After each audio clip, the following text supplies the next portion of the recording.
President Trump told the Army's newest officers on Saturday that they will not have to serve in endless wars being waged in faraway lands, but made no mention of his thwarted effort in recent days to deploy the active duty military to the streets of American cities over the objections of Pentagon leaders.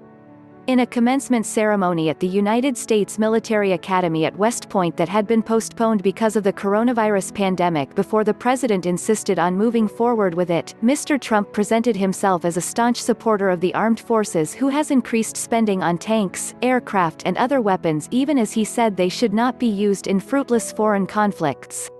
"We are ending the era of endless wars," Mr. Trump said. "In its place is a renewed cleareyed focus on defending America's vital interests.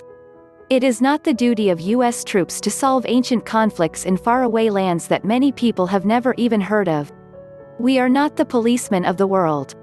But let our enemies be on notice. If our people are threatened, we will never, ever hesitate to act.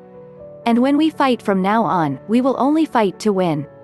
The president's address skirted the more acute issue of the last few days as he threatened to order active duty troops to put down demonstrations against racial injustice that have been predominantly peaceful but marred at times by looting and rioting. Defense Secretary Mark T. Esper and General Mark A. Milley, the chairman of the Joint Chiefs of Staff, successfully resisted the president, leaving a deep schism between the commander-in-chief and the military. Mr. Trump alluded to the national reckoning over race following the killing of George Floyd only elliptically by noting that West Point graduates were among those who fought and won a bloody war to extinguish the evil of slavery during the Civil War and were at the forefront of ending the terrible injustice of segregation during the Civil Rights era. "What has historically made America unique is the durability of its institutions against the passions and prejudices of the moment," Mr. Trump told the cadets. "When times are turbulent, when the road is rough, what matters most is that which is permanent, timeless, enduring and eternal." The president's critics have condemned him for exploiting the military and for forcing West Point to hold commencement in person when other schools canceled theirs.